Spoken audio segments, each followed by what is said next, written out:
O governo do estado de Mato Grosso do Sul, por meio do Fundo de Investimentos Culturais de MS, e a editora Confraria do Vento apresentam 6 desenhos de Duisburg, de Henrique Komatsu.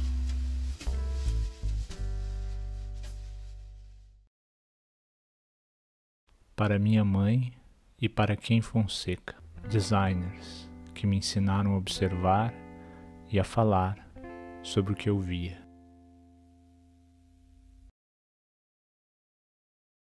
Agradecimentos. Agradeço a editora Xoxere, em especial aos editores Roberto Abuim Gonçalves e Rafael Chaneiro, à Deputação da Corunha e ao Conselho Municipal de Riancho, Galícia, Espanha, pela acolhida na Residência de Escritores de 2019, ocasião em que concluí a redação desse livro. Agradeço ao amigo Luiz Henrique Raeli Braga pela cuidadosa leitura do texto.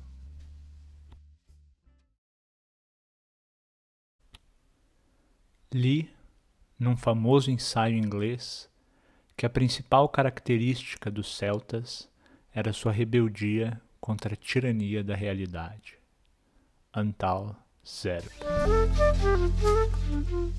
Viva sempre a sua vida como se ninguém estivesse vendo, pois ninguém manda no mundo.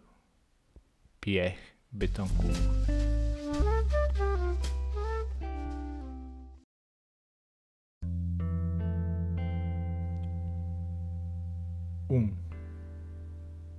Eu estava tranquila, olhando-te, porque em ti acabava tudo. Lupe Gomes. No meio de nossa conversa, tento explicar-lhe onde eu estava antes do telefone tocar. De nada serve ao caso a referência espacial, eu sei, porque o assunto mesmo é o telefonema, esse sim. O resto não importa lá grandes coisas, mas é a mania de me enveredar por detalhes.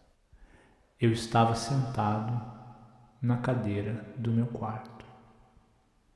Eu conto, você ouve a história, você finge saber de que quarto eu falo, finge saber o que quero dizer quando digo cadeira, finge saber a cor do móvel, quantas pernas tem, se tem braços ou não, se é feito de madeira, plástico ou metal.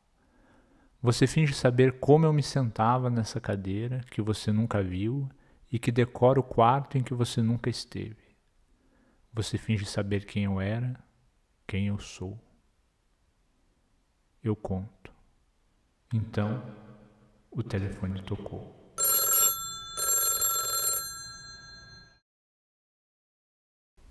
A globalização produziu uma das formas mais universais de literatura, os manuais traduzidos. Fernando Nakano Quispe, brasileiro, filho de pai japonês e mãe boliviana, abriu o embrulho pardo que chegou pelo correio. Na noite anterior, num lago da América do Norte, uma gotícula de orvalho passou a madrugada pousada sobre a pluma de um pato, sem evaporar e sem molhar um único fio da pena escura. O produto francês, com peças indianas, montado e embalado na China, vendido em Pedro Juan Caballero, Paraguai, veio com um manual de instruções em português. Era uma fonte de pedra para um jardim zen. Nas orientações de instalação lia-se: conectar água dentro da rede elétrica. Uma lagarta caiu dentro do vaso de vidro ondulado que ornamentava a pintura a óleo de Edouard Manet, Uma Natureza Morta. As folhas, que pendiam para o lado de fora, por ilusão de ótica, pareceram imensas ao bicho invertebrado. Insisto aqui que Kafka, ao longo da metamorfose, nunca dá a entender que Gregor Samsa, em sua forma humana, pudesse ser uma lagarta. A lagarta do vaso, do quadro, de Manet, mastigou a superfície do jarro e, chegando até a folha, deu-se conta de que o vidro que engolira tinha o efeito colateral de distorcer a realidade.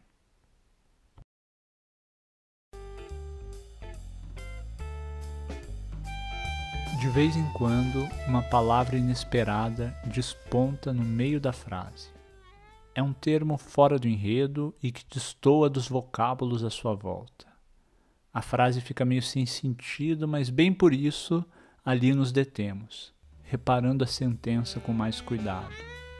Brecamos o fluxo da ladainha para melhor degustar as sílabas que amargam a oração em nossa boca.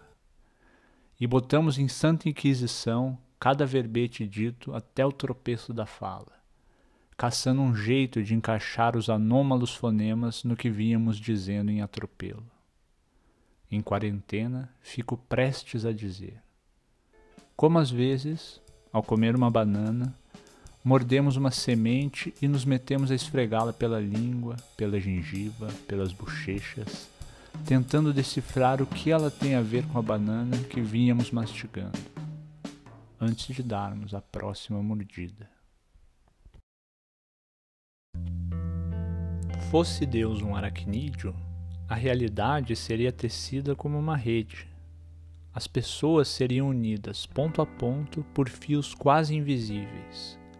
O medo de uma na segurança da outra, a ansiedade de uma na calma da outra, a demanda de uma na oferta da outra, o sadismo de uma no masoquismo da outra.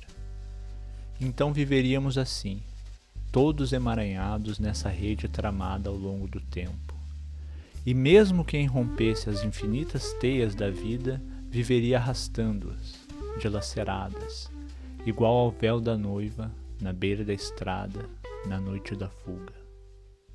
Fosse Deus uma aranha. Era uma vez o de repente, junto, com 2 R's. Fim.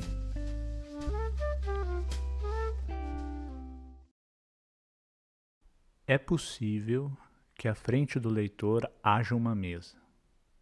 A mesa faz sentido, suporta esse livro, tem uma cor, ocupa um espaço.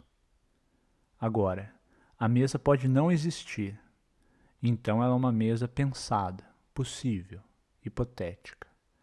Ela também faz sentido e poderia, inclusive, segurar melhor o livro, embora não segure porque não existe. Teria uma cor imprecisa, uma forma e tamanhos variáveis.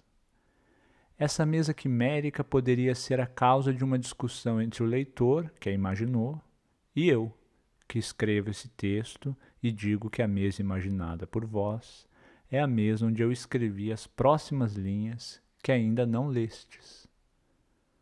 O texto que escrevi e que ainda não lestes começaria assim: o leitor dirá que não. O leitor dirá que não é essa mesa que havia imaginado.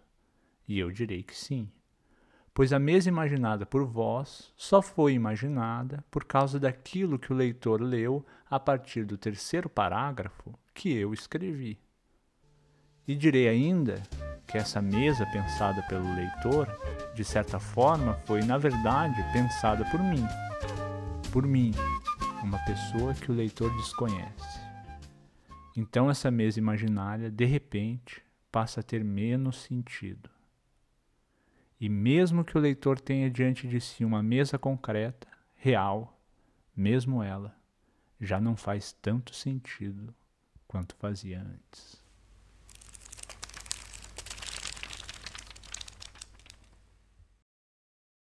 Escondeu um tabuleiro de xadrez na sala de dança da escola onde trabalhava como psicóloga e pedagoga.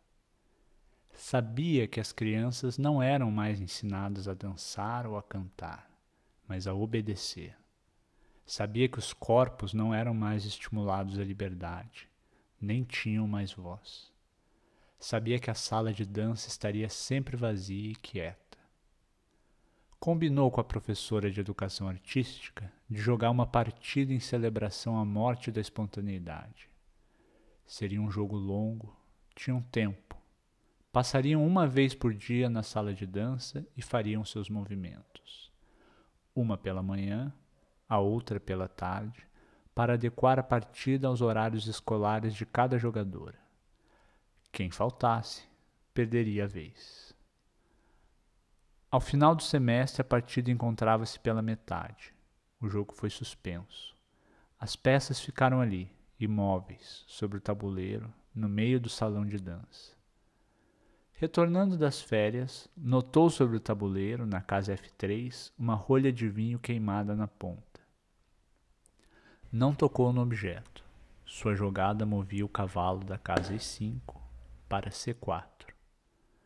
No dia seguinte, percebeu que a professora de artes não movera nenhuma peça. A rolha queimada, no entanto, saíra da casa F3 para G6, um movimento impossível. Até o final da semana, moveu suas peças, armava um cheque, e a professora de artes seguiu apenas deslocando a rolha pelas casas brancas e negras em movimentos incongruentes com as regras do xadrez.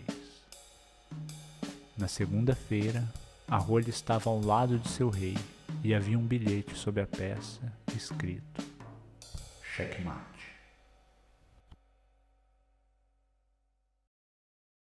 Debaixo de seus pés, os degraus surgiam retos, alinhados, num ritmo constante, como as lâminas do maço do baralho das mãos de uma cartomante, assentando-se em níveis. Ele oscilava sem saber onde pousar o passo. Sentia que a escolha selaria sua sina. Seria levado por um daqueles degraus, como são conduzidos aos seus destinos os que põem os dedos sobre o arcano deitado pela cigana. O passo guardado na perna dava-lhe vertigens. Os degraus iam-se no deslizar de uma esteira plissada.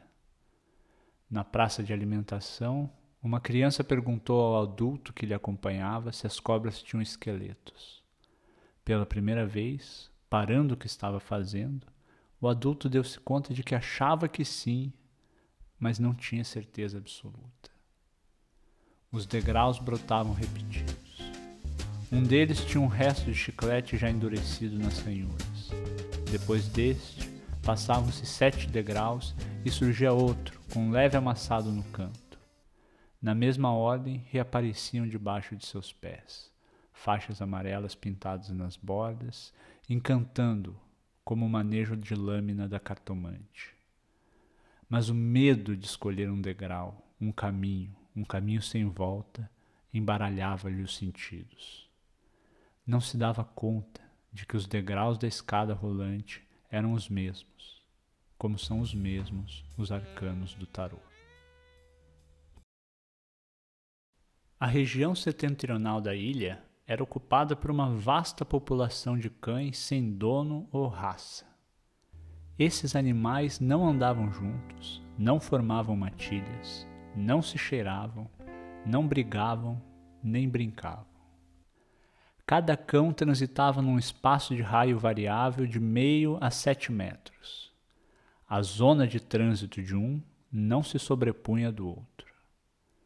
Dentro da circunferência de cada cachorro ou cadela havia uma rocha. Os biólogos que pesquisavam a ilha verificaram que a área de trânsito de cada animal era proporcional ao tamanho das respectivas pedras. Alguns cães de grande porte estavam confinados numa pequena circunferência, porque orbitavam um cascalho pequeno. Outros cães, menores que um chihuahua, tinham espaços maiores para se movimentarem, visto que em seus círculos pousavam avantajados pedregulhos. Por um longo tempo, tais cães foram classificados no reino animal, sem maiores disputas acadêmicas. No entanto, um geólogo, analisando a formação rochosa da ilha, concluiu que os cães eram parte das pedras. Os cães não existiam por si mesmos, afirmou o acadêmico, sendo apenas traços característicos das rochas, como a densidade, a cor, a dureza, etc. Propôs classificá-los no reino mineral. Se é assim, disse indignado um biólogo austríaco, dando uma baforada no meio do auditório em que a tese mineral era apresentada.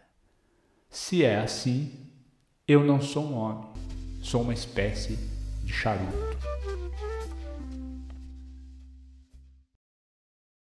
Um grupo de teatro itinerante chegou à cidade e montou um palco alto, muito mais alto que a plateia. A coisa era tão desproporcional que durante os ensaios, das cadeiras espalhadas na praça para o público, não se via os atores. Ademais, pouco se ouvia, pois o som se dissipava nas alturas. O que queriam com isso? O espetáculo era gratuito. As pessoas foram chegando na praça e assentando-se diante do palco, que mais parecia uma enorme coluna da qual não se enxergava o topo. A dona da padaria olhou as pernas do homem que se sentou ao seu lado. A cor da pele não era branca, tinha um tom esverdeado, como se as veias, quase sem sangue, refletissem na palidez do tecido. A peça começou. Depois de alguns minutos, já não se sabia o que estava acontecendo, que rumo tinha tomado a história, quem era quem naquele murmúrio sapateado que se ouvia do tablado. Começaram as vaias e o remexer das cadeiras. Uma longa corda foi lançada do alto do palco. Desenrolou-se no ar, caindo pesada diante da plateia.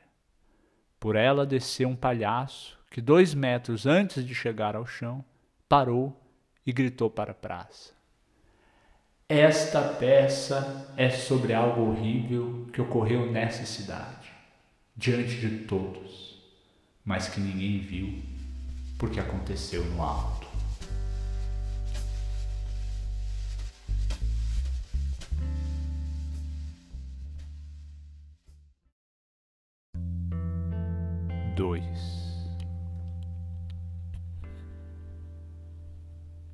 Uma vez, um borracho cruzou-se comigo na noite na aldeia e os 2 berramos.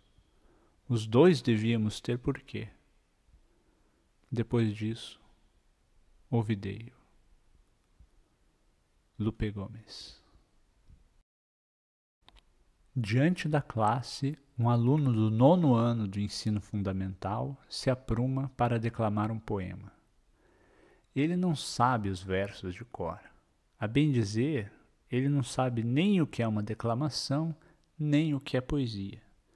Por isso, o que faz mesmo é ler as linhas impressas na página 137 de uma antologia. A leitura é monótona, cheia de pausas, inexpressiva, em staccato. O menino ainda não viveu os verbetes que enuncia.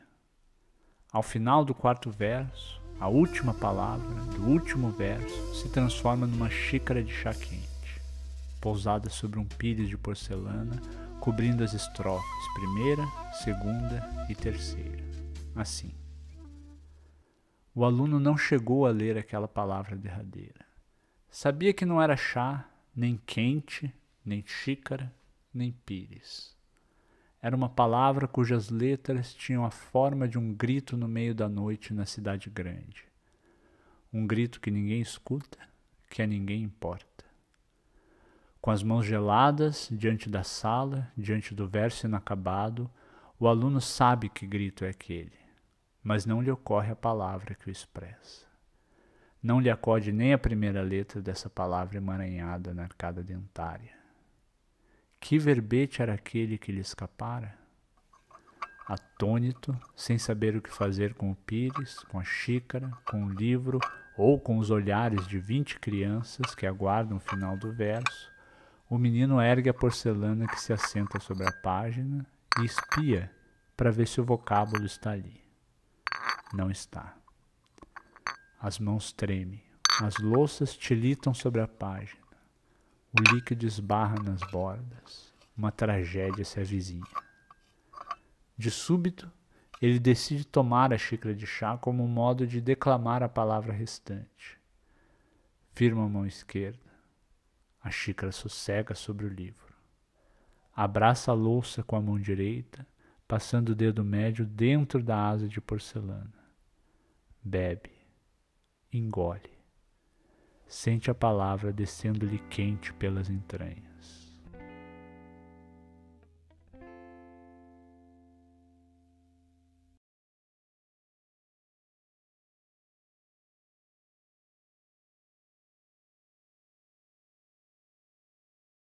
Sentados um de frente para o outro, separados pela estreita mesa de estudos da biblioteca pública, roçaram a pele fina que lhes vestia os joelhos. O toque, na área rala de carne, pareceu-lhes um encontro íntimo. Não se moveram. Ela manteve os olhos fixos na página de Saramago. Ele deteve-se sobre um verso de Homero. Certo é que já não liam. Com a ponta do joelho imóvel, ela sentiu o músculo da maxila que ele tensionava, a saliva que ele engolia a seco. Descendo levemente o calcanhar de Aquiles, ele sentia a textura da página da História do Cerco de Lisboa que se enrugava sob o suor dos dedos dela.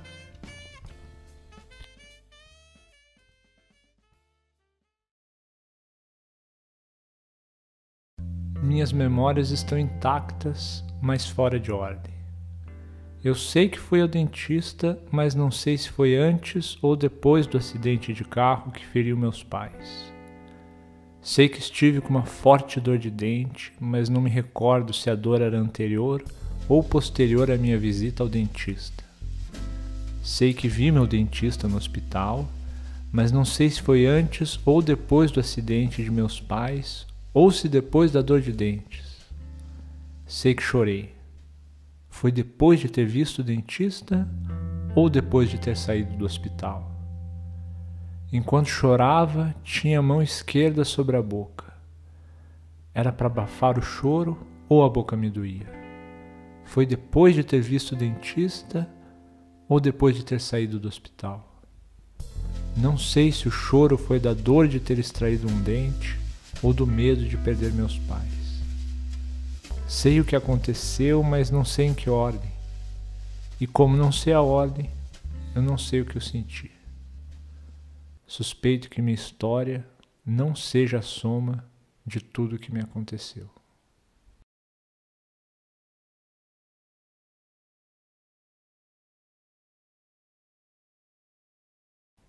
Saía todos os dias para trabalhar, cruzando a porta da sala de estar. Girava a chave que sempre dormia enfiada na fenda quadricular da fechadura. Segurava a maçaneta de alumínio escovado, envolvendo-a com a palma e os dedos da mão direita, cerrando o punho sobre o metal gelado, pressionando-a para baixo. As engrenagens deslizavam suaves, lubrificadas. Ouvia apenas um som muito baixo, quase um murmúrio, da lingueta se recolhendo. Abri a porta. Na manhã do dia em que faltou ao serviço, girou a chave que passara a noite dependurada na tranca, mas ao agarrar a maçaneta sentiu que envolvera a mão direita nas carnes de um pênis flácido. Soltou ligeiro. Olhou assustado para onde há pouco estava a mão e viu a fria maçaneta de alumínio escovado. Tentou mais uma vez executar o cotidiano movimento de alavanca, mas o órgão não oferecia a resistência necessária para acionar o aparato de destravamento. Apertou com mais força. A pele e as carnes espremeram-se por entre os dedos. Soltou a maçaneta com profunda frustração. Não iria ao trabalho.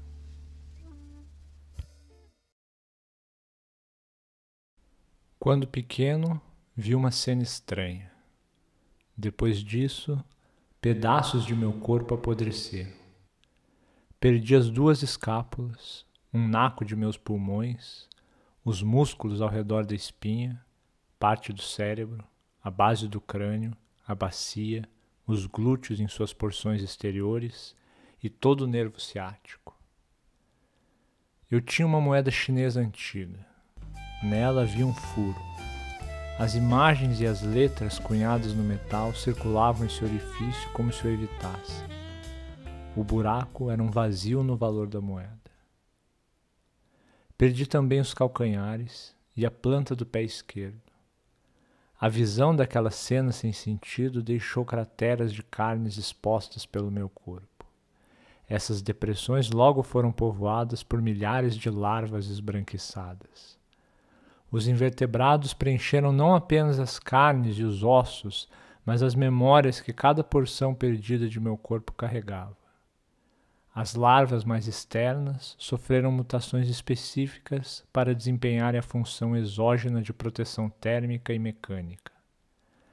As larvas internas, isoladas por essa capa viva, mantinham úmidas as lembranças e emoções. De vez em quando algo resvalava nessas partes moles de meu corpo. Uma pedra, um galho, um vento, a ponta de uma saia, o zíper de uma mochila, a quina de um móvel. As larvas se retraem, e aquelas mais profundas, que não pegam muito sol, vento ou chuva, e que guardam as emoções de minhas escápulas, pernas, espinha, encolhem-se, formando um nódulo inerte. Nesses instantes em que o mundo me toca, diminuo. Na minha casa, as coisas andam meio encebadas. Pode-se limpá-las o tanto que se queira, com desengordurantes, detergentes, águas sanitárias, solventes, mas o visco não sai e se acumula. A cadeira da cozinha, por exemplo, parece besuntada com cansaços meus, com os restos de uma discussão sem sentido, com a desistência de um plano, com um desapontamento antigo, um breve choro vespertino por problemas financeiros. Sento-me nela e esses sebos me engraxam. Ergo-me e por onde quer que eu ande, onde quer que eu rele, acabo resvalando em outro canto untado da casa. Há uma carta sobre a mesa. Não a toco. Olho-a. Vejo os carimbos. De pé, no corredor, tento contar os picotes ao redor dos selos. Perco-me nas contas. Retomo a contagem. Perco-me de novo no número 6 ou 7. Não encosto mais na casa, nem nas coisas. Uma paçoca de graxa nos afasta, nos faz deslizar sem nos tocarmos. Metido nessa banha, conservo-me. Já quase acordava, emergindo de um sonho, as bolhas do inconsciente irrompendo a superfície da vigília. Sabia que estava em seu quarto e que a luz da manhã por osmose atravessava a janela, mas ainda sonhava que estava no museu, na sala dos pintores impressionistas. Vira de perto as pinceladas azuis e amarelas. Agora o sonho se desfazia, já não via os quadros nem as molduras. Restava a imagem tênue de uma sala que se esfumava enquanto o corpo se espreguiçava, roçando o rosto no travesseiro e o peito de um pé na sola do outro.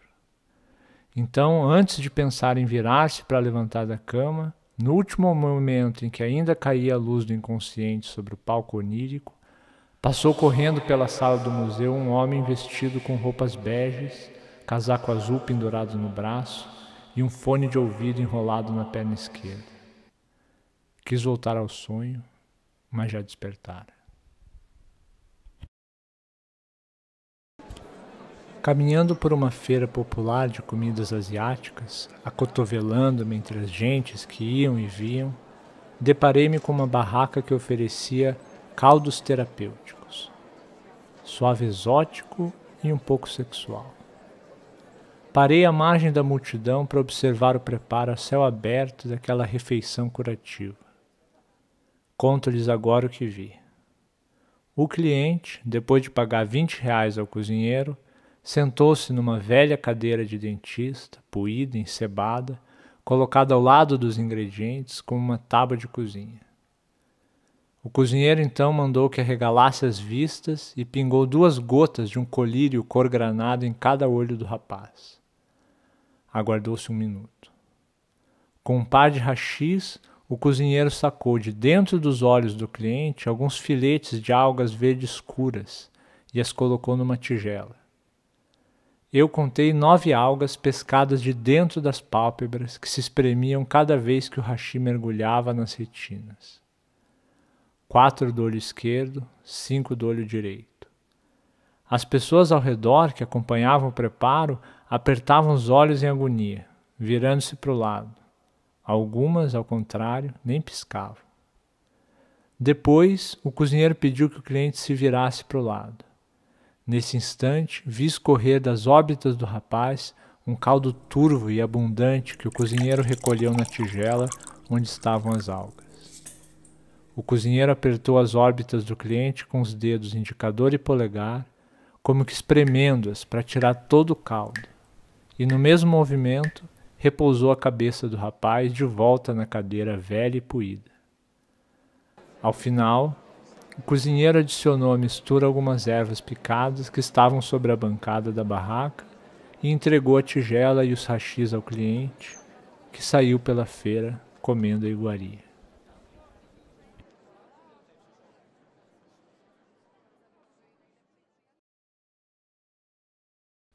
Kumar nasceu com um problema na retina.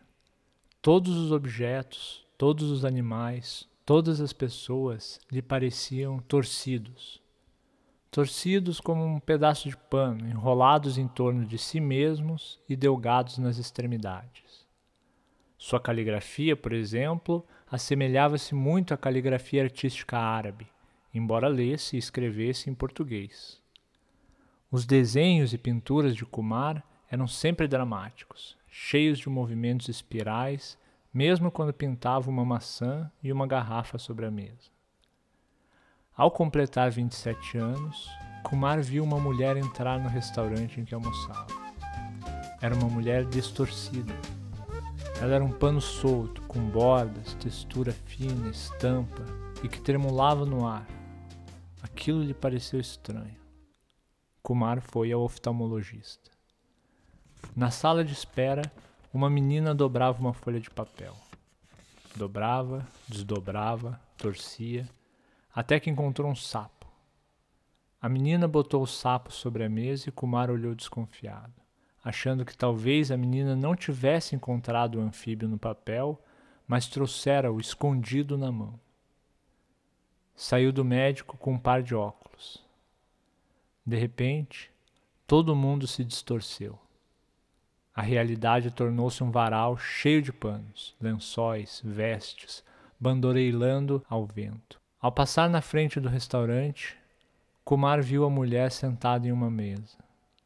Ela era a única que agora lhe parecia torcida. Já caminhastes por Tóquio? É muita gente transitando em passos nervosos. Brotam do chão, dos estreitos respiradores das estações subterrâneas de metrô, indo a algum lugar, voltando de algum lugar. Todas parecem ter uma origem, um destino, e seguem seus traçados em transe obstinadas como cavalos de um carrossel brilhando sob as luzes dos letreiros coloridos. Eu sigo meu rumo, ofuscado pelo ímpeto cintilante dos pedestres. Andando pela calçada, sou tomado por uma súbita vertigem. Para não cair, agacho, sento-me na calçada, vomito, a vista preteja. Alguns transeuntes param, ajudam, preocupam-se. Aquelas pessoas ali, detidas por poucos instantes, por um acaso inesperado em seus rituais, abrandam o furor do fulgurante carrossel da rotina toquiota. Já me sinto melhor.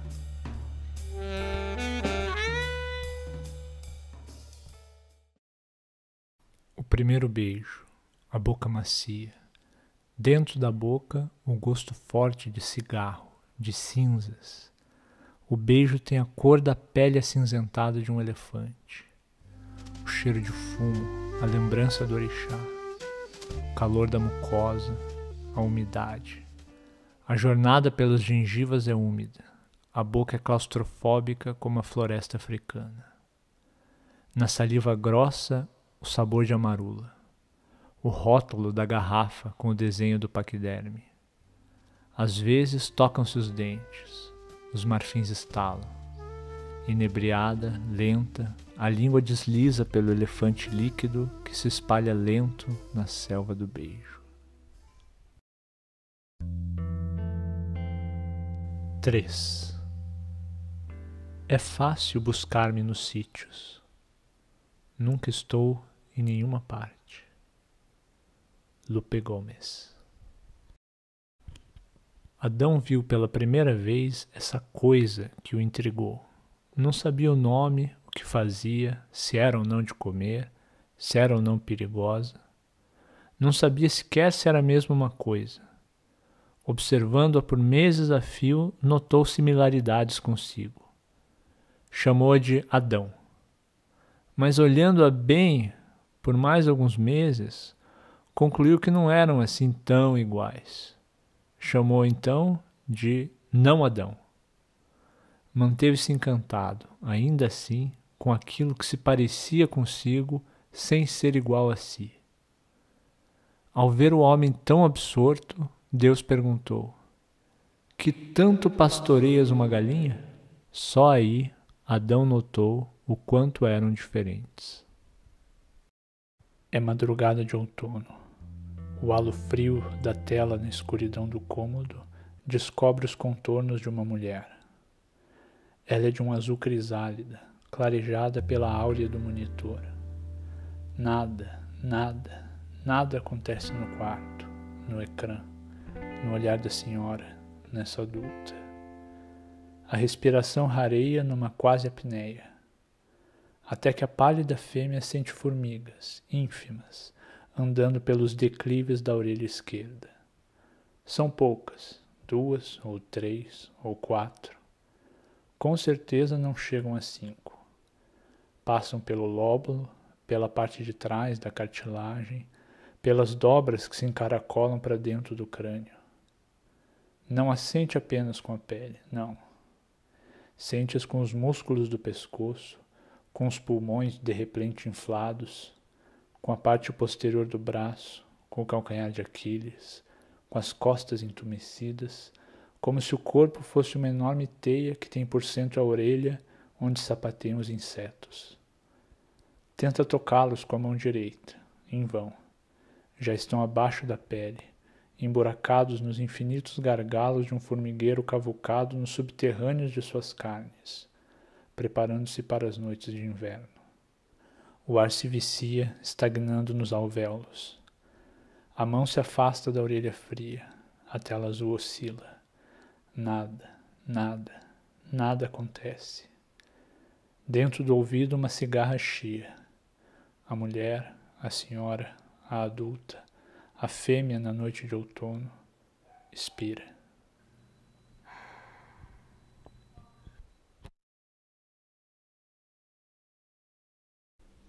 Por que não se diz mais tal expressão nas conversas ou nos textos de nossa língua? Essa era uma palavra muito arisca. Você quer dizer arcaica? Não, arisca mesmo. Era uma palavra que não se misturava muito. Ficava quieta em seu canto, sem incomodar, sem ser incomodada. Transitava pelas conversas quando queria, até que começaram a lhe perturbar. A quem? A palavra? Sim, começaram a empurrá-la de boca em boca, colocando-a em situações desconfortáveis, ficava coada. Tanto fizeram dela que uma noite partiu e nunca mais voltou.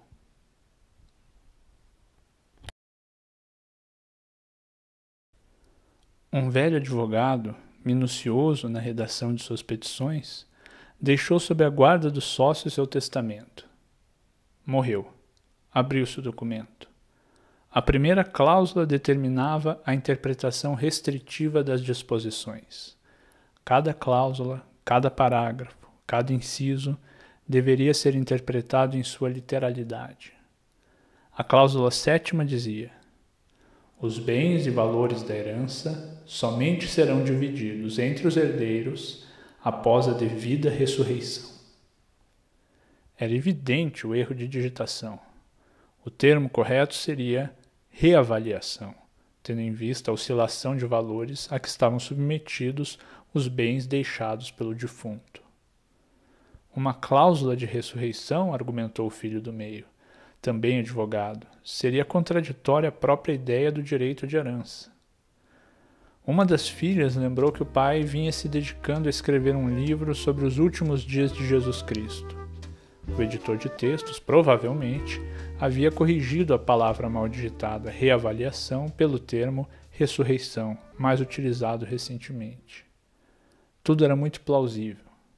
No entanto, ante a imposição da cláusula primeira, aguarda-se que a condição testamentária se cumpra.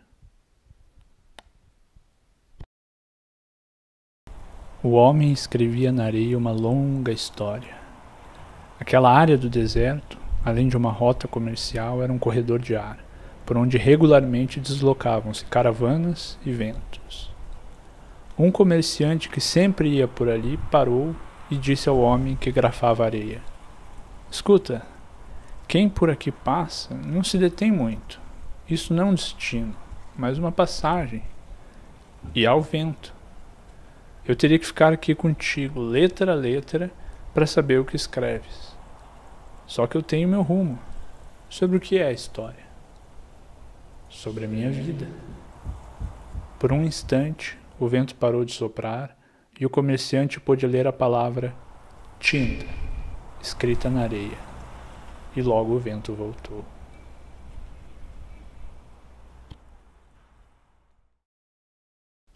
A receita indicava 2 xícaras de farinha.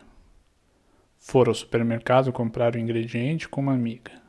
Na fila do caixa, ela o segurou pelo braço como para dizer algo, mas deteve-se, dizendo apenas: Esqueci mesmo. Era uma coisa boa que achei que você ia gostar de ouvir." E sorriu um olhar triste. Ao abrir o saco de papel branco, uma redoma fina de pó esbranquiçado ergueu-se quase até o teto da cozinha. Um susto, uma sujeirada. Sem entender o que acabara de acontecer naquele saco de farinha, enfiou uma colher para separar a quantidade necessária do ingrediente e ouviu o barulho de um contato metálico. Olhou dentro do recipiente e notou que o talher encostara na borda de um clarinete. O pó branco caía para dentro do oco do instrumento. Antes que o clarinetista fizesse soar a próxima nota, fechou o saco de farinha e guardou-o na geladeira. Não haveria pão, nem circo.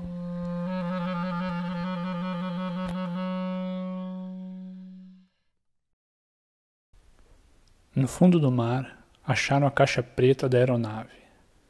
Nela estava gravado o som ambiente da cabine nos segundos que antecederam o acidente fatal. Ela pousou o braço por dentro do meu, como se passasse o dedo pela asa de uma xícara. Ouvia-se a seguinte gravação: a velocidade, longo ruído inaudível. Não, aproximando, breve ruído. Ouvindo, sim, escutei, ruído. Um Modigliani, ruído. A velocidade, ruído. Flaps, ruído. Não vai dar, barulho da colisão. Engatado em meu braço, puxou-me, como se me fosse beber. Algo quente, líquido, moveu-se dentro de mim. Eu fumegava, como um café, recém-coado.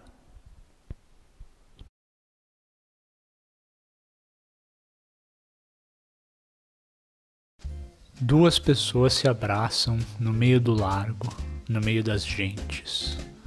Os corpos unidos logo se afastam, 8 polegadas. Trocam 2 palavras. A gola da camisa de uma tem a ponta esquerda torcida para cima.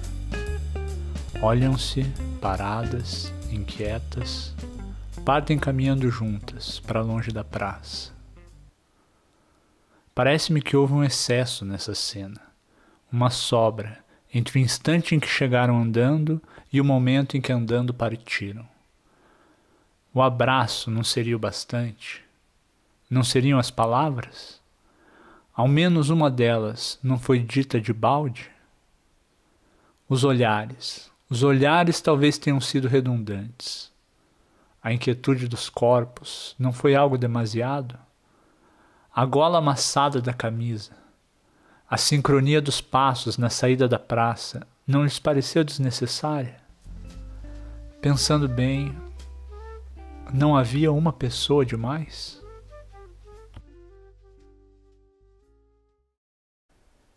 Eu tenho esses lapsos. Esqueço completamente o que eu estava fazendo nos últimos minutos. Quando volto a mim, já não sei o que devo fazer. Às vezes, me vejo com um par de luvas e um avental dentro do chuveiro, ligado. Outras vezes, estou no meio da redação de um bilhete e já não me recordo o destinatário, nem como o texto deve terminar. Não raro, me pego com o telefone quente no ouvido, escutando o som repetido da ligação que há tempo se encerrou.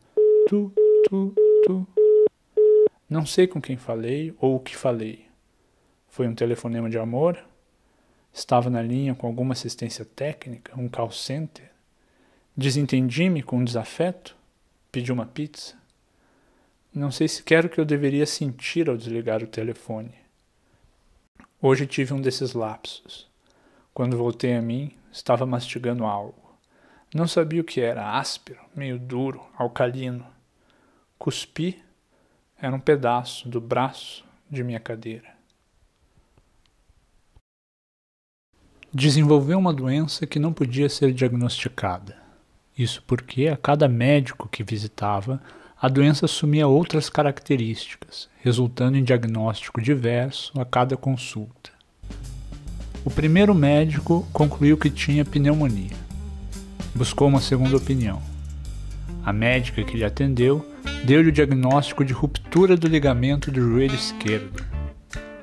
Diante da divergência, foi ver um terceiro médico que lhe disse que estava cega, mas que não se preocupasse, pois tinha fundo emocional. A cada novo profissional, pois passou a buscar opiniões de psicólogos, curandeiros, enfermeiros, quiropratas, balconistas, carteiros, tarólogos, padres, um novo diagnóstico. Embora a coisa se alterasse indefinidamente, quando retornava ao mesmo profissional, o diagnóstico voltava a se repetir. O primeiro médico dizia pneumonia, o carteiro hepatite. Concluiu que não tinha cura. As doenças que lhe ofereciam eram em si tratáveis, mas mudavam a cada pessoa a quem contava sua moléstia. Nesse sentido, era incurável. Narrou seu martírio a um bibliotecário que lhe respondeu: "Eu sei o que pode lhe curar. Não conte a mais ninguém que está doente. Fique sem um diagnóstico." Mas eu posso morrer? De quê?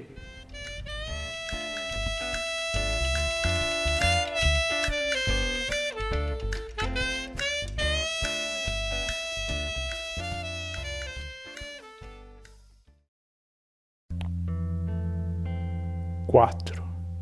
Não são imagens, são restos. Lupe Gomes.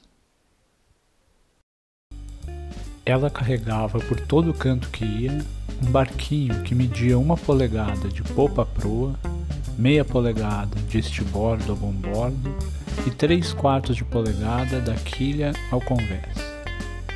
A embarcação parecia uma castanha entalhada e raramente saía de sua bolsa, quase nunca de seu alcance. Algumas vezes eu a vi limpando o casco dessa nau, equilibrando a fina quilha sobre a mesa de trabalho. Um dia, no escritório, essa mulher começou a revirar, primeiro preocupada, depois desesperada, prateleiras e papéis, gritando com colegas, perturbada com a possibilidade de alguém ter roubado ou descartado o pequeno barco. A busca era tão intensa que não obedecia a critérios racionais. Olhava dentro das canecas, dos vasos de plantas, de arquivos antigos. Havia uma tensão em cada movimento, no revirar de cada gaveta, cada pasta com documentos. Parecia que ela ia se afogar. Esgotada, cessou as buscas. Prontifiquei-me a levá-la à sua casa. No apartamento, uma velha senhora, que supus ser sua mãe, estava sentada diante da TV. Não nos notou. Ao lado da velha havia um copo d'água. Dentro do copo, uma tempestade se formava.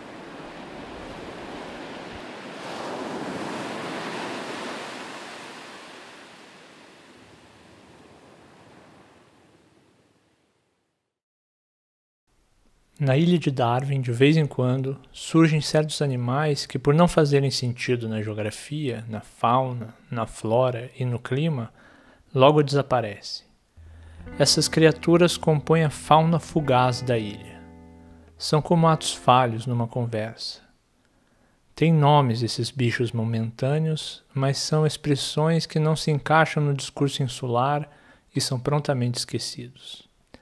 Numa das árvores da ilha, um tripulante do barco HMS Beagle tentou escrever o seu nome. As ranhuras da madeira empurravam sempre a ponta do punhal para o lado, arruinando a caligrafia.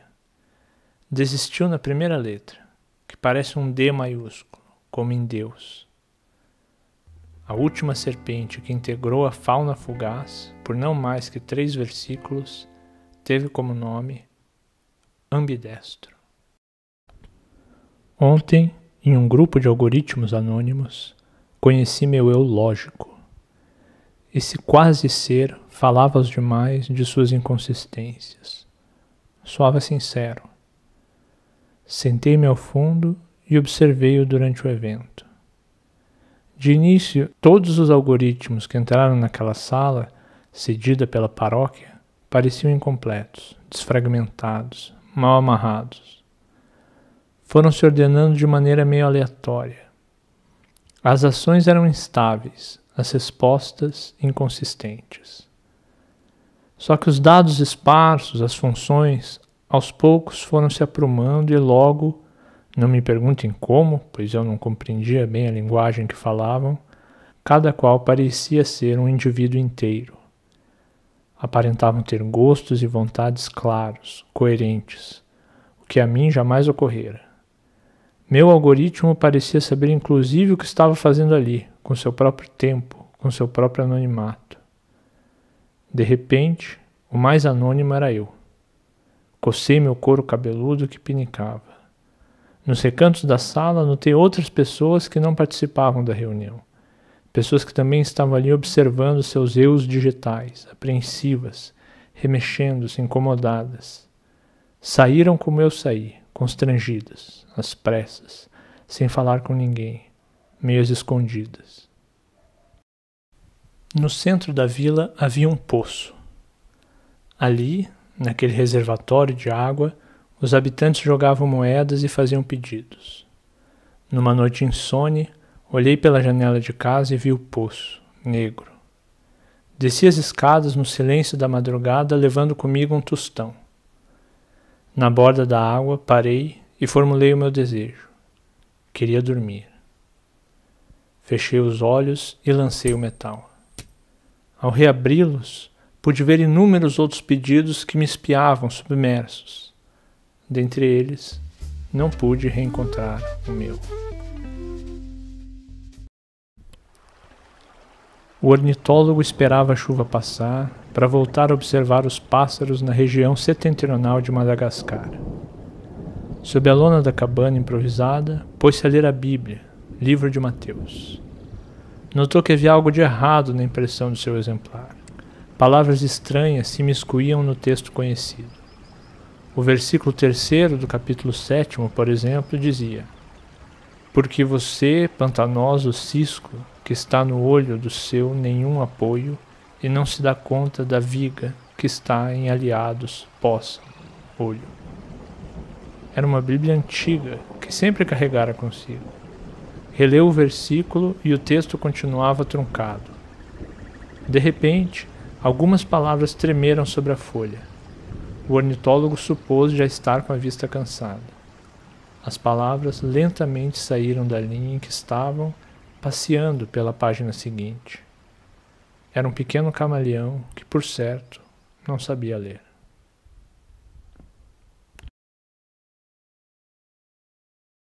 Lá vai o jiriqueiro, queimando petróleo no meio da lama. Soldou pedaços de uma trave de futebol enferrujada, grudou nelas umas rodas de trator, um banco de fusca. Demorou meses até conseguir dar vida ao ferro velho com um motor de moedor de milho e correias de motocicleta. Quando tirou o jerico do estábulo, já era inverno. A máquina fumegava. Botou o bicho na estrada de chão molhado. Ao fazer a primeira curva, cruzou-lhe o caminho um animal desconhecido, monstruoso. Tinha a barriga do avesso, pontuda, virada para as costas, perna de cavalo com gota, cara de cabra, pescoço de sifão. Era um jerico, feito por Deus. O jeriqueiro, nascido e criado no interior de Mato Grosso do Sul, espantou-se com aquele remendo enorme de bicho. Nunca havia visto um camelo. O camelo nunca havia visto um jerico. Assustaram-se.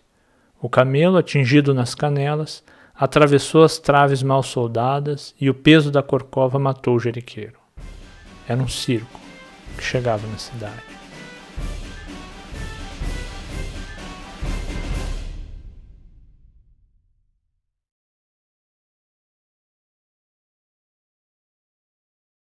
Ao passar pela esquina da Avenida Brasil com a Rua Amazonas, notava um homem sentado de cócoras, com o braço direito esticado, paralelo ao chão, e a palma da mão aberta, nua, voltada para cima.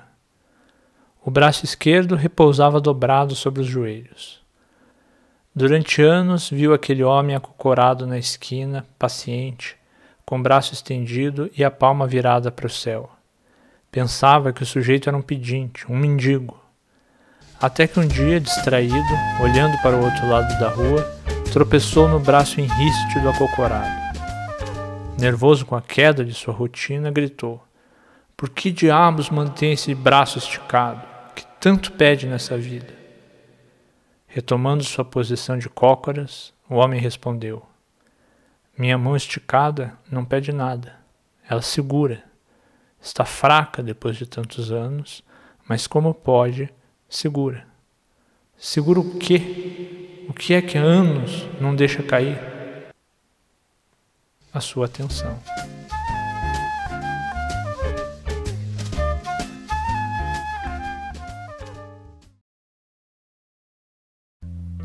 Em minha sala há um aquário com 5 peixes.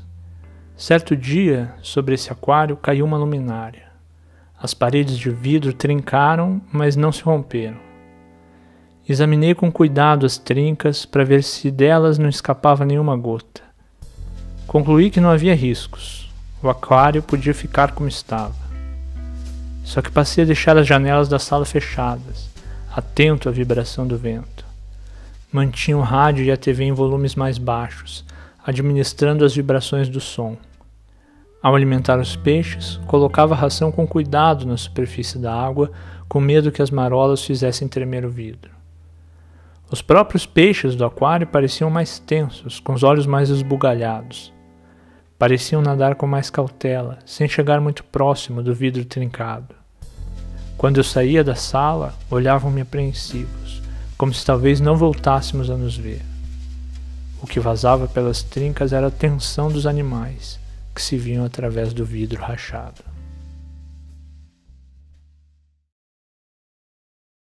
"De que vocês têm medo?" perguntou a professora. Alguns disseram de animais peçonhentos, outros de escuro, personagens fictícios. Mas a menina disse que tinha medo de uma árvore, repleta de troncos e frutos e pássaros, feita de porcelana, que ficava na mesa de centro de sua casa. Enquanto falava, tremia. "Por que tem medo de algo tão bonito?" "Porque é frágil demais e cheio de pequenos detalhes mais frágeis ainda, e pode cair e se estilhaçar. E eu não saberei colá-la de volta. E não é minha, mas de outra pessoa mais frágil ainda, que ama a estátua. E esse amor pode se quebrar, e eu não saberei colá-lo de volta." E chorava apavorada, com medo de esbarrar na ideia da árvore de porcelana. Seu amor comprou meia dúzia de armadilhas para ursos e espalhou-as pela casa. Durante dias, as armadilhas não pegaram nada. Seu amor frustrava-se ante as traquitanas vazias. Ele então comprou caneleiras de aço com escamas de titânio. Não era urso nem nada, mas um dia, ao acordar, antes mesmo de escovar os dentes, pisou numa das armadilhas. As mandíbulas de aço morderam-lhe a perna. Um dente varou as escamas e furou-lhe a carne. A contusão deixou roxa a canela. Seu amor estava secretamente feliz. No dia seguinte, ele pisou em outra armadilha, uma que ficava no corredor. Os músculos das pernas se romperam. Ele não era um urso. Amanhã, quando acordar, ele pisará na armadilha que está na sala de jantar. Perderá a perna direita. Falávamos de Fabrícia. A conversa vagueou para outros assuntos. Meu interlocutor, um amigo do Uzbequistão, meteu-se a falar da arquitetura das casas que circundavam a praça. Enquanto o Uzbeque falava de portas e batentes, vi Fabrícia saindo do fundo de seus olhos e passeando por sua memória. Lá estava ela, na retina soviética, baixa, branca, cabelos negros. Retomei o assunto. Tens visto Fabrícia? Não, há tempos não a vejo. Disse-me achando estranho que eu tivesse voltado a falar de Fabrícia.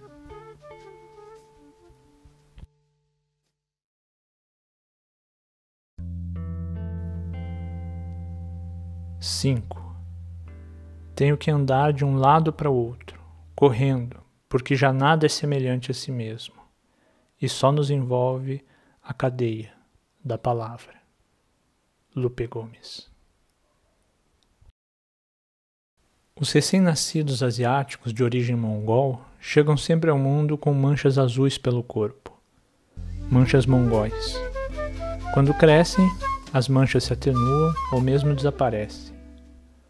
Um filólogo germânico, analisando as formas assimétricas das sombras congênitas, concluiu que esses bebês eram mata-borrões dos deuses e que a tinta divina se evaporava no mundo dos homens. Perdida a infância, perdiam-se os traços divinos.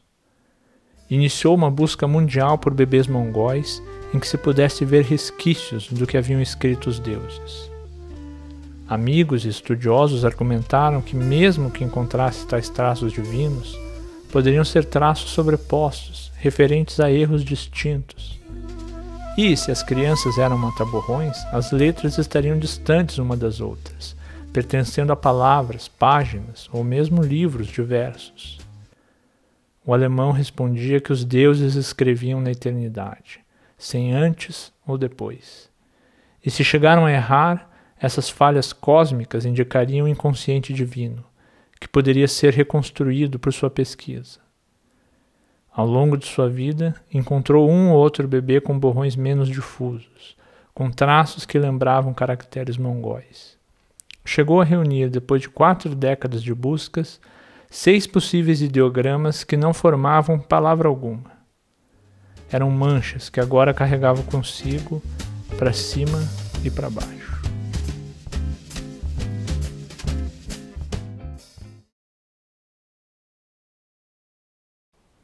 Dirigia uma motocicleta quando sofreu o acidente. Acordou no leito hospitalar com o antebraço direito amputado logo abaixo do cotovelo. Chorou. Nunca mais tocaria seu trompete. Chorou novamente, por outras razões, e dormiu. Ao deixar o hospital, quase 15 dias depois, caminhando com dificuldade por conta dos medicamentos que intoxicavam seu organismo, notou uma ala, próxima à saída, onde estavam inúmeros pedaços de corpos. Pés, pernas, mãos, braços, cabeças. Parou diante da porta onde havia uma placa que dizia Ala de amputados. Notou que os membros sem corpos, classificados por tipo e nível de amputação, embora com cor cadavérica, pareciam vivos. Os pés se equilibravam com dificuldade sobre a mesa fria de aço inox, mexendo os dedos. As pernas estavam todas caídas, para um lado ou para o outro, expondo as solas dos pés que não conseguiam se erguer. Braços inteiros se moviam a esmo, como serpentes com cãibra. Uns dedos se contorciam como larvas dentro de cilindros de vidro. Cabeças piscavam e bocejavam. Orelhas penduradas num varal pareciam não escutar nada. Logo apareceu uma enfermeira quem perguntou: por que conserva essas bitucas de corpos?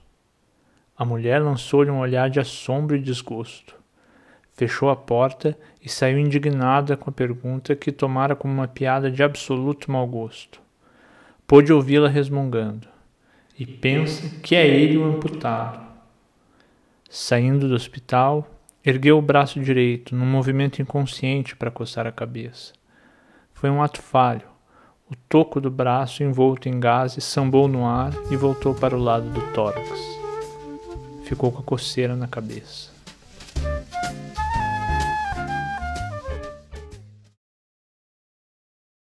O armário sobre o qual eu estava sentado ficava de frente para a cama. Balançava minhas pernas no alto, a cabeça quase relando no teto. Era possível. Os móveis estavam afastados pouco mais de 1 metro. Dessa posição, sentada, dando um impulso com os braços, esticando as pernas para diante, deslizando as nádegas no topo do armário, saltei querendo aterrissar fofo no colchão. A força foi pouca. Algo parecia puxar-me para baixo antes do tempo. Meu pé chegou a resvalar no canto da cama. A meia deslizou na madeira, minha canela desceu raspando pela quina do móvel. Quando caí no chão, olhei para a perna e vi a pele rasgada. Debaixo do tecido, por um instante, espiei uma face de meu osso. Nunca tinha visto nada tão branco. Era uma superfície mais alva que papel, que leite, que o branco dos olhos. Havia uma substância dentro de mim que eu jamais vira em toda a minha vida. Crescer ali, comigo, incógnita. Foi aquela coisa branca que me sabotou o salto, puxando-me para baixo. Ela que meteu minha canela na beira da cama. O que ela queria? Respirar? Ela queria me ver? Ver o mundo? Talvez quisesse sair de mim. Logo, algo mais familiar surgiu. Sangue, manchando minha canela, a meia, a pele, ocultando o branco do osso. Nunca mais vi aquela substância, mas sei que ela está lá, mergulhada em mim. Existia um homem que sentia a força da gravidade puxando seu corpo para baixo. Sentia também o peso de toda a coluna de ar atmosférico pressionando cada polegada do seu corpo. Até mesmo as palavras que saíam da sua boca caíam direto no chão, vergadas pela força gravitacional e pela pressão atmosférica. Quem o visse falando não o escutaria, só o veria curvado, movendo os lábios a custo.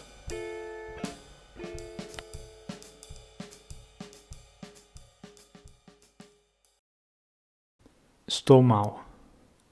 Não estou mal do corpo para ir ao médico, nem mal da mente para ir ao psicólogo. Não, meu mal é entre o corpo e a mente, onde o corpo começa a se desfazer, a ficar menos sólido, onde ele começa a pensar, a sentir. Meu mal está ali onde a mente começa a ficar viscosa, onde ela começa a ganhar peso e forma. Há um homem nu na cozinha. Sobre o chão gelado ele recorta, dobra, cola, costura folhas de jornal, montando um grande kimono marrom acinzentado.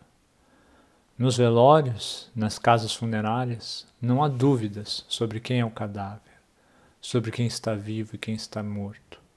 Coisa distinta é quando encontramos um corpo na sala de casa, deitado onde até ontem vivia sua vida. Eu não sabia que ela estava morta quando toquei sua perna. A rigidez cadavérica impedindo a maciez do toque, a temperatura inanimada de coisa, de casco, de uma mesa. E perguntava-me sem parar, está parada? Dorme? Ou está morta? Está fingindo? Está viva ainda? Sem parar. Por entre as dúvidas que se repetiam em minha mente, eu falava, ei, acorda,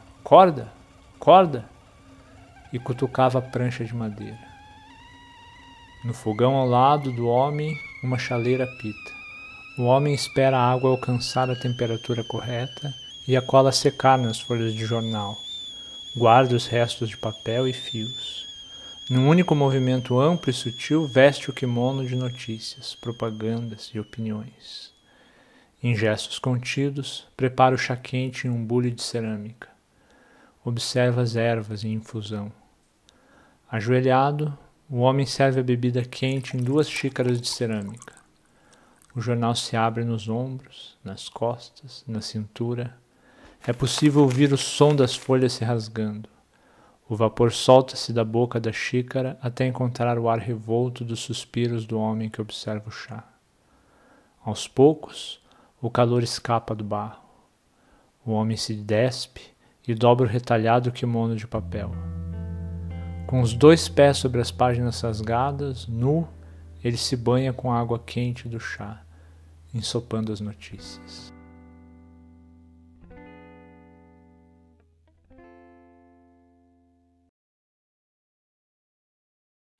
Falta-me a consciência do corpo. A maior parte do tempo não sinto, por exemplo, meus rins ou minha traqueia. Escapa-me a percepção a 7ª costela do lado esquerdo do tronco.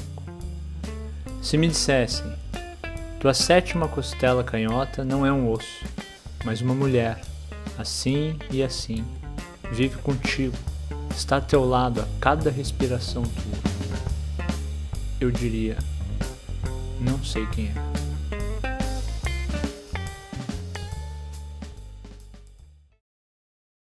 O garrote apertado belisca a pele no terço superior do braço esquerdo. O vaso sanguíneo salta na dobra interna do cotovelo e logo sente a punção da agulha. O êmbolo desliza devagar, expulsando de dentro da seringa o sapo comprimido. A veia entumece. Todo o braço sente a pressão do anfíbio que o invade por dentro. O enfermeiro passa um algodão com álcool no orifício deixado pela agulha e em seguida coloca sobre o ponto vermelho um band-aid redondo. A mão esquerda, de repente, abre-se num sobressalto.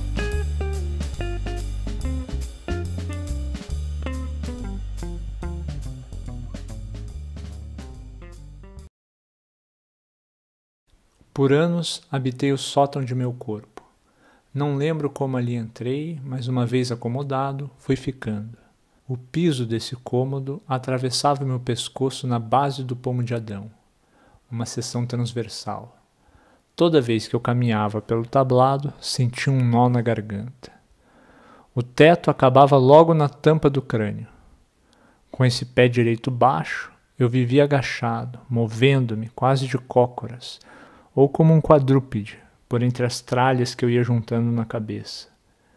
Esse andar encurralado me enchia de dores no corpo. No sótão havia 2 janelas e 5 tubos de ventilação por onde entravam cheiros e sons e luz. Era possível ouvir os murmúrios abafados do que ocorria nos andares de baixo do corpo. Às vezes, o cômodo todo estremecia com os abalos sísmicos do edifício. Até que um dia o piso do sótão se rompeu.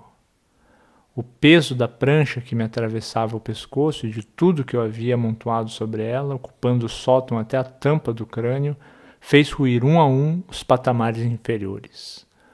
Toda a construção parecia entrar em colapso. Durante a queda, a sensação era de vertigem. Um nó na garganta se desfez. Ouvi o meu próprio grito, até que todo o peso dos escombros assentou-se sobre as solas. Quando dei por mim, estava de pé. 6. As ruas que busco agora desapareceram a noite passada. Lupe Gomes. Na frente da biblioteca pública está a estátua de mármore do Minotauro. A inscrição sobre a figura mitológica alerta: deste labirinto não sairás. Um menino de 5 anos, analfabeto, e que não sabe o que é um minotauro, ou um labirinto, ou uma biblioteca, nota que chove dentro do chifre da estátua. De dentro da biblioteca sai uma aranha, enovelada nas próprias teias, tropeçando com suas 8 pernas pelos degraus da escada, até que se detém ofegante diante da estátua. Tira debaixo de uma de suas patas articuladas um pergaminho e o esconde dentro do chifre onde chove. O texto encharca. O menino, analfabeto, que jamais havia visto uma aranha gigante ou a chuva caindo em um lugar tão torcido, não imagina que a entrada do labirinto já se encontra atrás de si.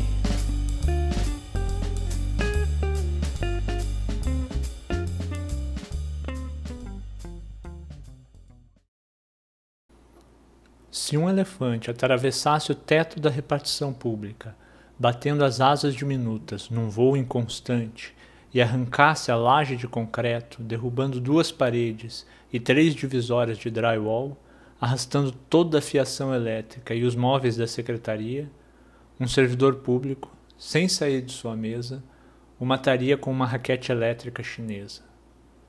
Sobre os processos e computadores, espalhar-se-ia o cheiro de queimado do imenso cadáver do paquiderme eletrocutado. Diante de tal cena, os colegas de cartório se perguntariam abismados: quanto terá custado a raquete? Uma esfera. Há semanas penso em como terminar um texto. Uma esfera gira. Nessa noite, sonhei que encontrava as palavras exatas. Uma esfera gira, lambuza-se na tinta e rola pelo papel. A esferografia. Agora, a esfera é um corpo, e todo corpo tem massa, extensão e tem um vazio. O vazio da esfera também grafa. Peguei um rascunho para anotar o sonho com as palavras exatas, no mau jeito da escuridão, na falta de apoio para o bloco de notas, no corpo que quer escrever ainda deitado, sem estar de todo desperto, não sentindo bem a caneta esferográfica entre os dedos, e as palavras foram me saindo pela esferografia. Nesse instante, sem fumaça, distraíram a chaminé. Olho o bloco agora, bem desperto, e não tenho ideia do que quis dizer com essas palavras. E diante do vazio grafado pela esfera, o texto vai ficando sem fim.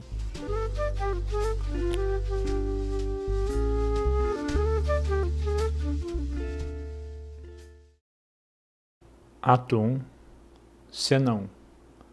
Um homem, uma mulher e um transgênero conversam no jardim. Transgênero, apontando para os outros 2 atores. Você é um homem e você é uma mulher. Mulher e homem ressabiados. E você? O que é? Transgênero. Eu sou a árvore do conhecimento, e há uma serpente enrolada em mim. Desde a morte da avó, lá se vão 20 anos, nunca mais senti o sabor do bolo de chocolate que a velha fazia. Perguntou à mãe, às tias, se tinham a receita. Todas diziam saber fazer o tal do bolo, que era coisa simples, até metiam se agradar, mas ninguém acertava a mão. Um dia, mexendo numa caixa de livros, achou um caderno de receitas. A caligrafia era da falecida. Entre as anotações, lá estava: bolo de chocolate. A receita de fato era simples: ovos, leite, farinha, fermento, chocolate em pó. A única coisa que chamava atenção era uma nota à margem do caderno. Uma flecha saía da palavra leite e ia até a espiral, onde uma frase dizia: quebrar o leite miúdo com a colher de pau. A letra cursiva não ajudava. O B parecia um L ou um E, o Q parecia um A ou um O, ora um V. Os E's e os I's se confundiam, parecendo praticamente qualquer letra do alfabeto. No fim da tarde, concluiu que a frase era aquela mesma: quebrar o leite miúdo com a colher de pau. Perguntou às tias e à mãe se era aquilo mesmo. Chegaram à mesma conclusão, sem entender o que a velha quis dizer com tal instrução. Resolveu fazer a receita. Ao chegar no leite, pegou a colher de pau e quebrou como pôde o líquido branco, até que ficassem só pedaços miúdos do ingrediente. Depois, meteu a massa no forno. A primeira mordida lembrou-se do sabor do bolo da avó.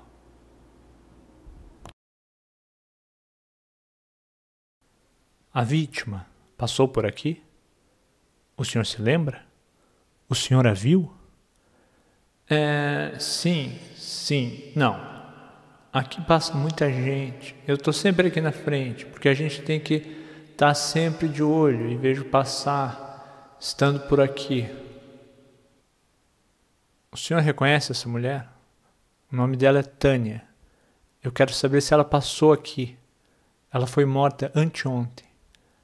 Não sabia, não. Vânia? Anteontem? Eu conheço ela assim de vista, assim, não muito. Acho que de Itamaraty, lá depois do Barreiro, mas não daqui. Uma porta se abre. Eu, sentado de frente para a porta. Não creio. Você, sentada de costas para a porta. Não creio o quê? Quem entrou? Eu. Não sei. Alguém? Ninguém. Não creio na porta. Você. Hã? O que não crês? Que tem a porta? Eu. Não é estranho que ela exista? Que ela se abra no meio de uma parede e por ela passem pessoas, inclusive essa que entrou agora? Você. Mas é para isso que serve. Eu. Não é estranho que seja assim sempre? Essa adequação das portas a uma função? Não é inacreditável esse comodismo cego das portas? Não é incrível nossa cega confiança em que se abram as portas? Então você se fecha. No quarto andar da piscina semiolímpica, o homem pinta um quadro numa tela de pano. A tinta, como um tijolo, solta-se do pincel e atravessa a superfície do tecido como se caísse num poço. Algo espirra da pintura. Pela janela, o pintor enxerga as pernas borbulhantes das pessoas que nadam. Tirou o arado do estábulo no início do outono, depois das chuvas. Com ele, abriu sulcos nas costas de uma telha de barro que se desprendera de sua casa na última tempestade do verão. Durante uma semana, arou toda a extensão da telha, traçando linhas paralelas ao declive, criando textura e simetria na superfície barrosa. Dentro das valas fofas, jogou sementes de pigmentos de cores frias. Reassentou a telha, veio o inverno. Na primavera, viu brotar inúmeras hortênsias no telhado.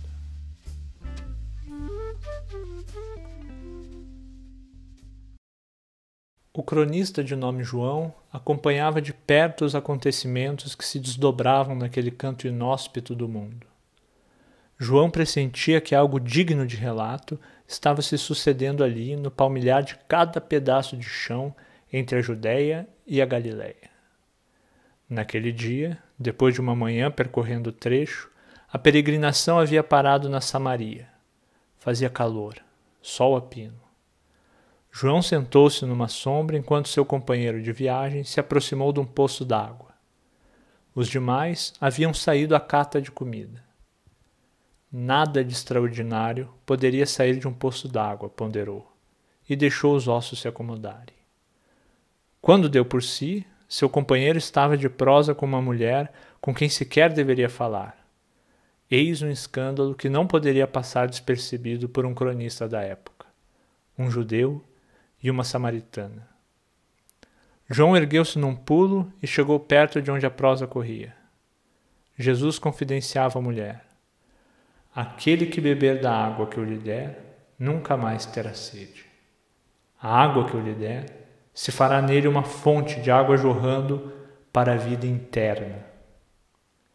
Como ventava e João vinha às pressas, cansado, não conseguiu distinguir as últimas palavras. A mulher olhava desconfiada, ora para Jesus, ora para a água da qual o judeu parecia estar falando, ora para João, que se empertigara como um poste à beira do poço. O cronista perdera a fala de Jesus à samaritana. Tentava preencher as lacunas. Jorrando para onde? Para a via? Para a vida? Para que vida? Vida eterna? materna, paterna? Enquanto rabiscava, caiu em si, na posição intrusa que ocupava naquela conversa. Notou os olhares da samaritana e de Jesus para sua intrusão. Envergonhou-se de interromper a prosa proibida que seguia à beira do poço. Afastou-se dos dois e anotou: a água que eu lhe der se fará nele uma fonte de água jorrando para a vida eterna. Sublinhou eterna. Botou ao lado um ponto de interrogação. João ficou de conferir aquela palavra com Jesus. Mas nisso chegaram os outros discípulos. A prosa tomou outro rumo. E assim o erro ficou para sempre. Ato 1, Cena 2. Abel. Está seguro? Caim. Sim, estou. Abel. Seguro, seguro? Caim. Sim, sim. Apreensivo. E tu? Abel. Também. Abel começa a andar, saindo de cena. Caim. Ei, ei, aonde vais? Fique aqui. Não vá lá fora. Lá fora não é seguro. Abel retornando. Aqui também não. Mas estou seguro, eu te disse. E tu, não dissestes que estava seguro? Caim. Aqui não é seguro? Me enganastes. Abel. Nem aqui, nem lá, nem em canto nenhum. Não te enganei. A segurança não está no mundo, está no homem. Tu não estás seguro? Caim. Eu não. E agora, nem tu. Disso estou seguro.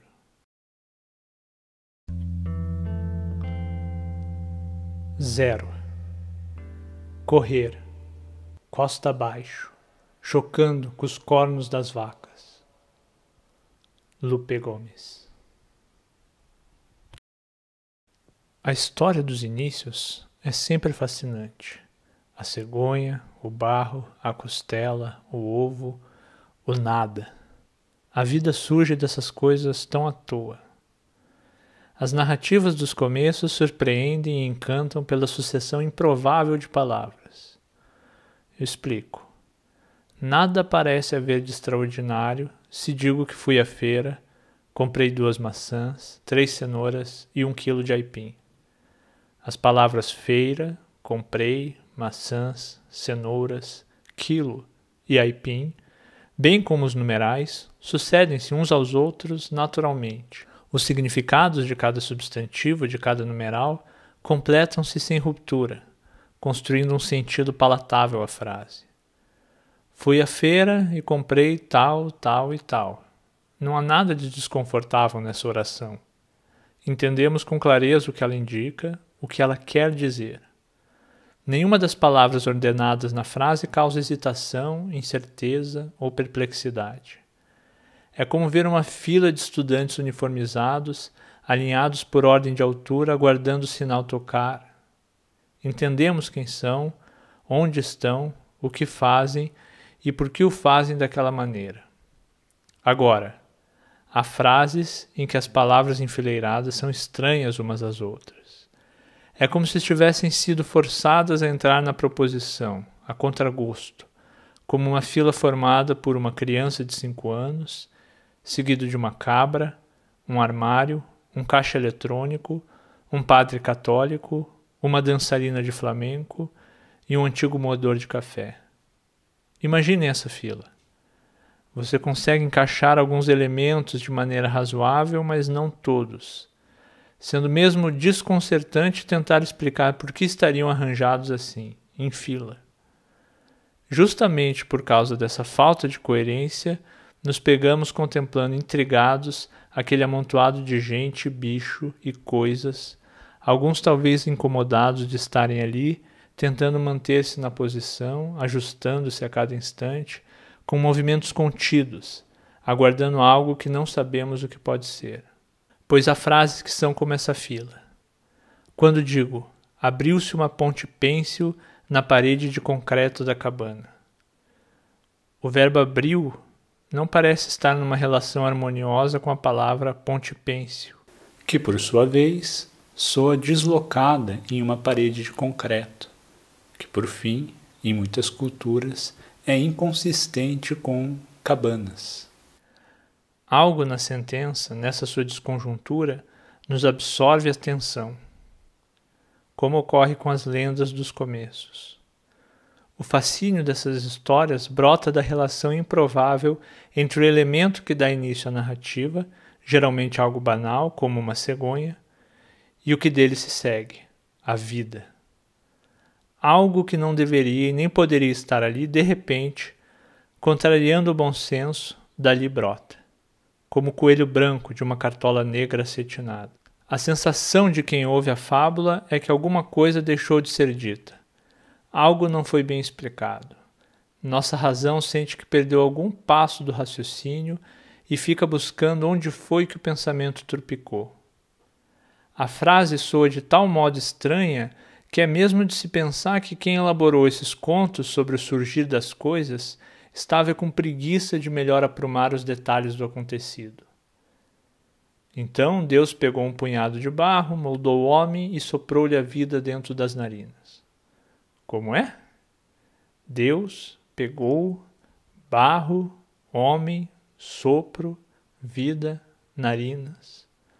Todas essas palavras juntas numa frase, nessa ordem, algo por certo não soa bem. Mas há que se ver o lado dos autores dessas fabulações. Sempre é bom ouvir o outro lado. Eles não estão numa posição muito confortável. Contar sobre o surgimento da vida sem perder o leitor nos primeiros parágrafos ou o ouvinte nas primeiras palavras. Pensem bem. Imaginem a sinuca. Dar conta da vida sem prévia explicação de conceitos químicos ou biológicos, sem considerações sobre o atual estado das pesquisas, sem contextualizações históricas, sem discussões bibliográficas ou teleológicas, sem modelos matemáticos, sem equações, sem notas de rodapé, sem nada disso e sem muitas delongas. Explique o início da vida. Olha, uma cegonha veio e deixou você aqui em casa. Foi assim que você nasceu. Algo falta na explicação, é certo, mas ela prende o leitor, como um truque de mágica prende o espectador. As hipóteses, as provas e contraprovas são substituídas pelo encanto. As palavras nasceu, cegonha, você e casa são justapostas de maneira que parecem uma ilusão. A vida tem que começar de algum jeito. A história, seja qual for, tem que dar conta da vida. É um troço incontornável. E o escritor, Deus que seja, não pode esgueirar do problema. É obrigado a montar a cena na qual aparece a vida, criar o espaço para os personagens, sem perder o leitor. Só que a vida é um trem tão espantoso, tão desconcertante, que não importa onde você a coloque, não importa de onde ela apareça, vai ter desacordo. Vai parecer forçado, maquinado. A sucessão de palavras, em algum momento, vai deixar o leitor perplexo. Peraí, como é que é? Porque a vida não cabe em palavras. A vida, como consequência, sempre parecerá maior e mais perfeita que a sua causa. Seja ela o barro, o ovo, o nada. Deus, quando muito, empata. E essa é uma lógica que um bom cristão não há de engolir. E nesse instante do caos, nesse momento em que a barra narrativa é forçada, nós, leitores, nos desprendemos um pouco do enredo e desconfiamos. Peraí, que história é essa? De uma costela? De um ovo? De um punhado de barro?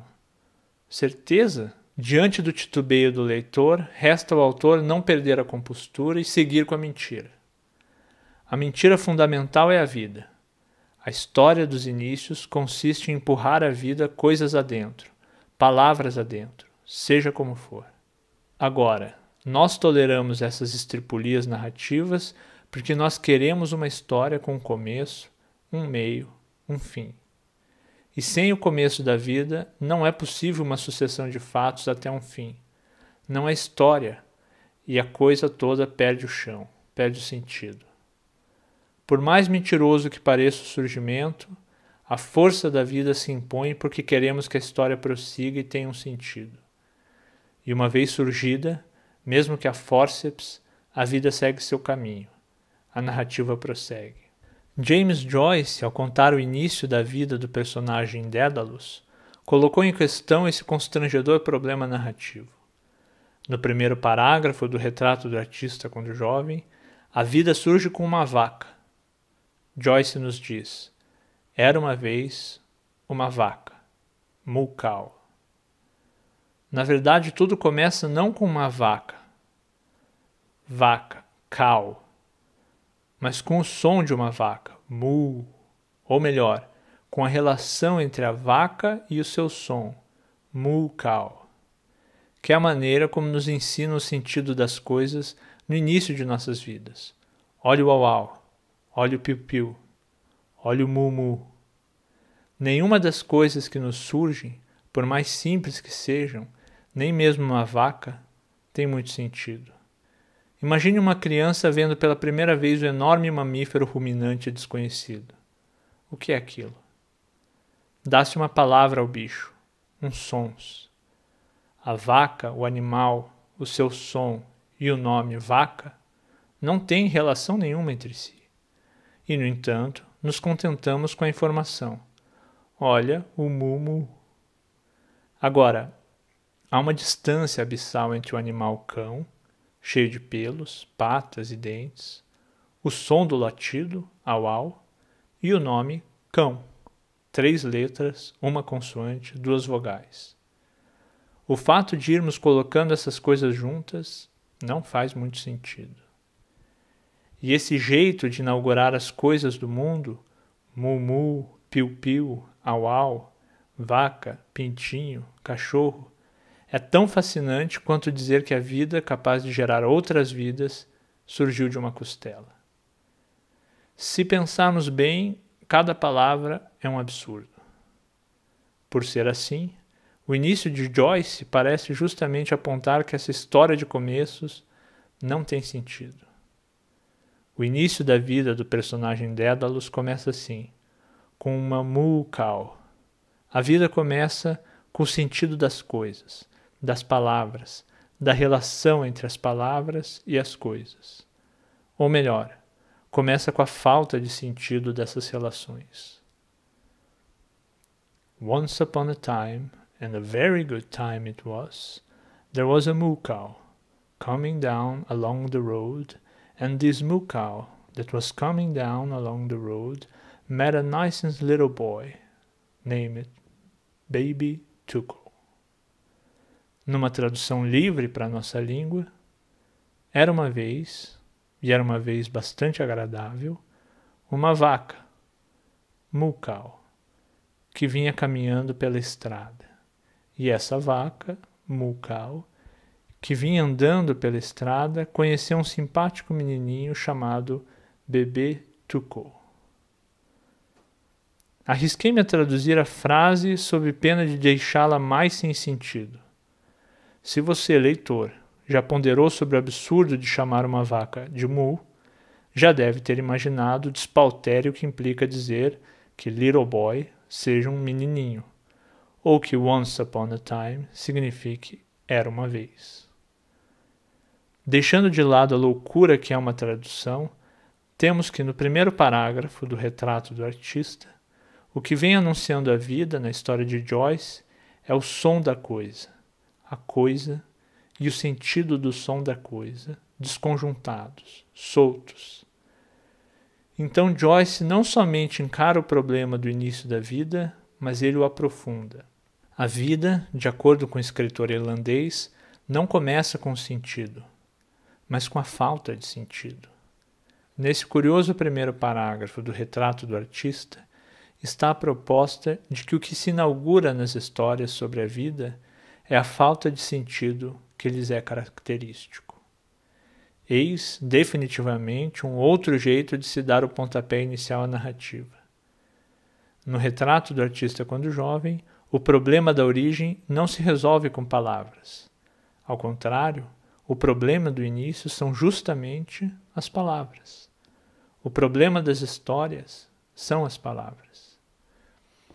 Joyce indica desde o primeiro parágrafo que a palavra vaca não dá conta do início. A palavra é o problema. Então Joyce desfragmenta o que há na palavra. E depois de destrinchá-la, o que acaba encontrando não é nada senão um som. Mu. A esse som se sucede outro. Tuko. Sem qualquer relação causal entre um e outro. E dessa mistura de sons surge Dédalos. E assim começa a vida. Assim começa a história na narrativa de Joyce. Tão sem sentido quanto colocar a vida nas coisas é colocar as coisas em palavras, em sons. É colocar sentido nas coisas. É colocar sentido nos sons. Há algo sem sentido em se contar uma história. Meio maluca essa conversa, mas alguém se deu o trabalho de desenhar esse problema para que nós melhor os entendêssemos. Coincidência ou não, no mesmo ano em que foi publicado o livro Retrato do Artista Quando Jovem, Theo van Doesburg, um pintor holandês, fez um estudo denominado Vaca. Doesburg pintou uma sequência de 6 quadros.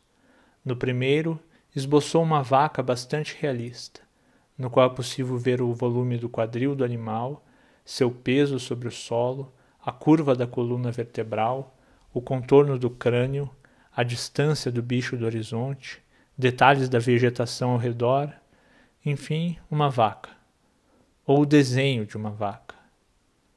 No segundo quadro, Theo retirou do desenho grande parte das sombras, fazendo desaparecer os volumes e detalhes do corpo do animal. Os elementos de perspectiva também somem nesse segundo quadro, tornando a imagem mais plana. Nesse trabalho, Doesburg também marcou as grandes linhas que compunham o contorno do animal. A vaca torna-se mais claramente o mero esboço, com linhas guias, a lápis, de uma vaca. No terceiro, o artista reduziu todas as curvas do contorno do animal a grandes linhas retas. O desenho parece representar peças moduladas, dispostas de tal maneira que lembram vagamente a forma de uma vaca, mas o bicho, por certo, já não está mais estampado no esboço.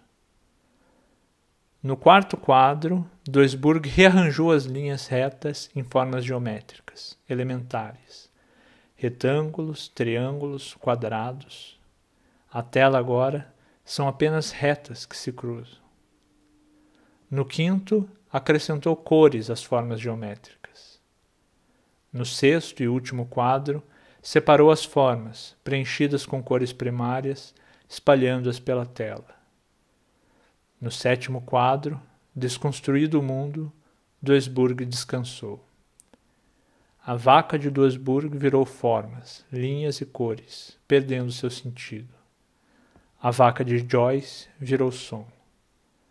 A falta de sentido não está no início das histórias sobre a vida. A falta de sentido está nas próprias palavras que usamos para contar as histórias.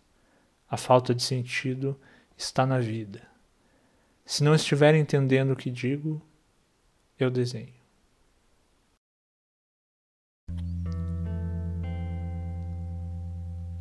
Epílogo. Perca, mas perca de verdade, para dar lugar à descoberta. Apollinaire.